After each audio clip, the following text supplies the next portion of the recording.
Nasagap na chika ni Christy Ferman na magbibigay ng ayuda si Vice Ganda sa staff ng It's Showtime, sakaling matuloy ang 12 araw na suspensyon sa noontime show. Ako po ay nagkaroon ng pagkakataon makausap ang isang impormante na napakalapit po sa aking puso dahil nakatrabaho ko ng matagal sa ABS-CBN, ang sabi niya dahil staff siya ngayon ng Showtime. Sa isang pag-uusap ay binigyan daw po sila ng assurance, ng pangako ni Vice Ganda na kung sakali raw po na magkakatuloy-tuloy itong suspensyon ng 12 araw ng MTRCB, tutulungan niya ang staff, say ni Christy sa Showbiz Now na. Hindi naman daw alam ni Christy kung tutulungan din ni Vice ang mga fellow host niya. Sa kaloob-looban po ng puso ni Vice Ganda, alam po niya na sila ni Ayon ang dahilan kung bakit nagkaroon po ng suspensyon ang kanilang noontime show, alam niya yun hindi lang niya maamin publicly.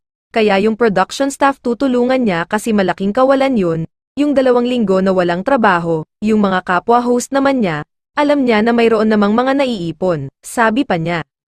Samantala, itinanggi ni MTRCB Chairperson Diarella Lala Soto Antonio na inimpluwensyahan nito ang kapisanan ng social media broadcasters ng Pilipinas, sa pagsasampa ng kaso laban sa It's Showtime hosts na sina Vice Ganda at Ayon Perez. Sa isang pahayag nitong Miyerkules 13 ng Setyembre, unang ipinaliwanag ni Soto ang tungkol sa larawan na kumakalat sa social media kung saan makikita ang pakikipagpulong niya sa mga miyembro ng KSMBPI. These photos were taken during a courtesy call by the kapisanan ng social media broadcasters ng Pilipinas at the MTRCB office on August 24, 2023, paliwanag ni Soto. The purpose of this visit was to express their support for our efforts in monitoring film and TV broadcasts, recognizing that the MTRCB operates as a small agency with limited manpower. Thus, the MTRCB welcomes their expression of support on ensuring responsible and quality content in the entertainment industry in line with our mandates under PD 1986, saad pa niya.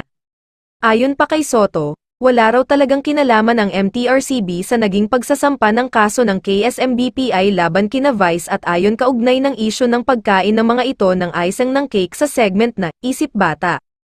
As stated by the KSMBPI, its decision to file a case was never triggered nor influenced in any way by the MTRCB, ani Soto. We urge everyone not to interpret these photos with any malicious intent, saad pa niya. Matatandaang kamakailan lamang ay naghain ang MTRCB ng 12 erang days suspension laban sa It's Showtime dahil sa naturang isyu ng pagkain ng icing ng cake ng 2 host sa segment na Isip Bata.